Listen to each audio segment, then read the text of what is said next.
Salut, aujourd'hui on va parler des 4 produits Pokémon que je n'achète jamais. Pyroli, déploiement. Lance-flamme. La collection Pokémon et l'investissement Pokémon est un hobby passionnant. C'est vraiment fun d'améliorer sa collection, de collectionner ses cartes modernes préférées et les classiques de notre enfance. Ce qui est génial avec Pokémon, c'est qu'on a des produits tangibles qu'on aime vraiment. Mais au fil des années, j'ai remarqué une erreur commune que beaucoup de collectionneurs font. Cette erreur, c'est de penser que juste parce qu'un produit Pokémon est scellé, il va systématiquement prendre de la valeur. Or, ils pensent pas qu'ils ont une carte moderne rare qu'elle va forcément prendre de la valeur et qu'elle est à l'épreuve des balles. Et je peux vous dire qu'il y a certaines règles et nuances quand on parle de cartes à collectionner. Il y a des catégories à repérer pour voir si un produit est un bon candidat pour prendre de la valeur. C'est vraiment un art de savoir quel produit garder et quelles cartes vont devenir précieuses sur le long terme. Ça se découvre en comprenant bien les cartes à collectionner et en connaissant l'univers de Pokémon. Il faut aussi identifier quels moments spécifiques dans le Pokémon d'aujourd'hui vont probablement créer de la nostalgie dans la conscience collective au fur et à mesure des années. Il y a systématiquement quelques règles à suivre si vous investissez dans Pokémon ou dans les objets de collection. Repérer ces indices vient généralement avec l'expérience. Personnellement, j'ai appris à résister au train de la hype et au FOMO. J'ai appris que peu importe le set que je rate, il y en aura toujours d'autres. D'ailleurs, si c'est la première fois que tu regardes ma chaîne, bienvenue à toi. N'hésite pas à t'abonner, je parle de collection Pokémon, d'investissement et d'actualité. Alors, voici les 4 produits Pokémon que je n'achète jamais, et je parle bien sûr que ce soit d'investissement ou de collection. En numéro 1 sur la liste, les boosters en loose. Mais comment ça, les boosters en loose, c'est la base de Pokémon? Mais non, sérieusement, je n'achète aucun booster en loose. Et l'une des raisons principales, c'est qu'ils sont difficiles à stocker. Ils sont susceptibles de s'abîmer sur du long terme si vous ne faites pas attention à comment vous les stockez. Il y a tellement peu de protection sur les côtés des boosters qu'avec le temps, ils vont s'abîmer et s'effriter. Ils s'abîment même avec des choses simples comme prendre une boîte et la déplacer. Et sur plusieurs années, ça peut causer des dégâts sur les côtés des cartes. Et ça devient super important si vous achetez à d'autres vendeurs. Tu ne peux pas garantir comment ils ont traité leur pack en loose. Est-ce qu'ils étaient stockés correctement?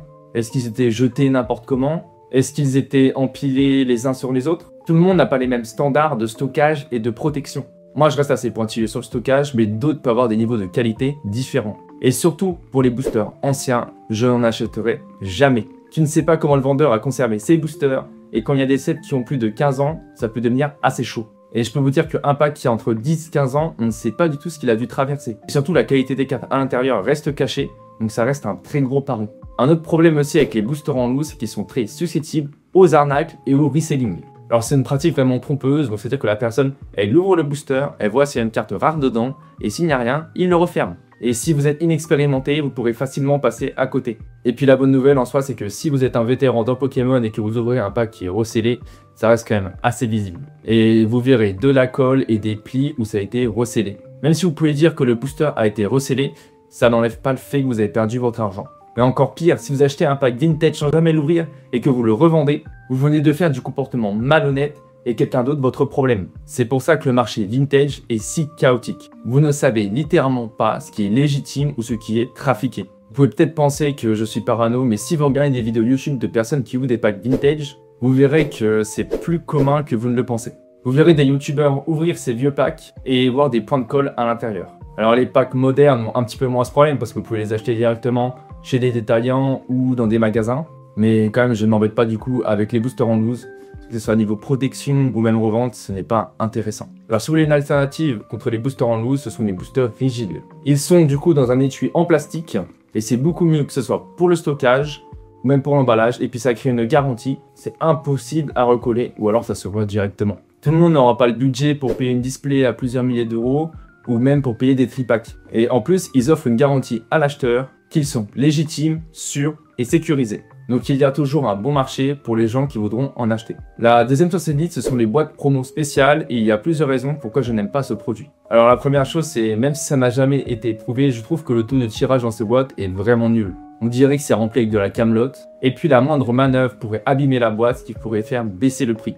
Déjà de 1, pour le même montant, vous pouvez acheter quelque chose de mieux. Et la deuxième raison, c'est qu'ils sont très difficiles à vendre.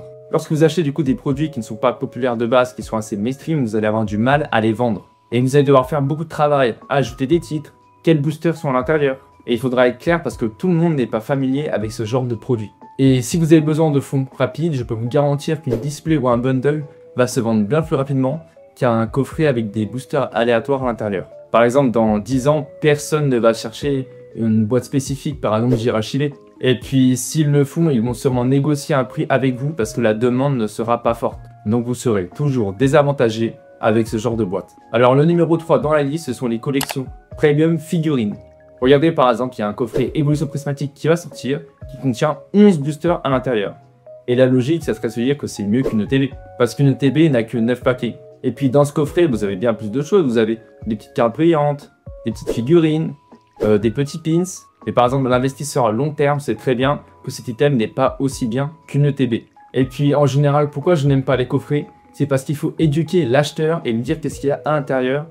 Et à partir du moment où on doit éduquer l'acheteur, je peux vous dire que c'est une vraie galère pour revendre. C'est pour ça que je ne vais pas m'embêter avec tous ces coffrets ou ces boîtes, parce qu'elles vont être difficiles à revendre plus tard. Et même actuellement, elles sont assez difficiles à revendre. Alors, en dernier, ça peut paraître étonnant, mais je ne conseille pas les tripacks. Alors, au fil des années, il y a une chose qui nous a montré, c'est que souvent, le prix du tripack, on prend un booster en loose et on le multiplie par 3. En fait, du coup, cet item est exclusivement si tu veux faire de l'ouverture, mais il n'apporte rien d'un côté collection.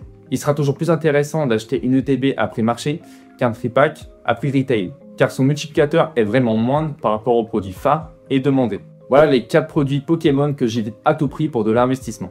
Et rappelez-vous, privilégiez les produits iconiques, faciles à stocker et qui ont une grosse demande sur le marché secondaire. Merci d'avoir regardé la vidéo. Si tu es intéressé, j'ai un serveur Discord où tu pourras me montrer ta collection et discuter avec d'autres collectionneurs ou tout simplement poser des questions si tu en as et que tu débutes dans ce hobby. J'espère que cette vidéo t'aura plu. À la prochaine!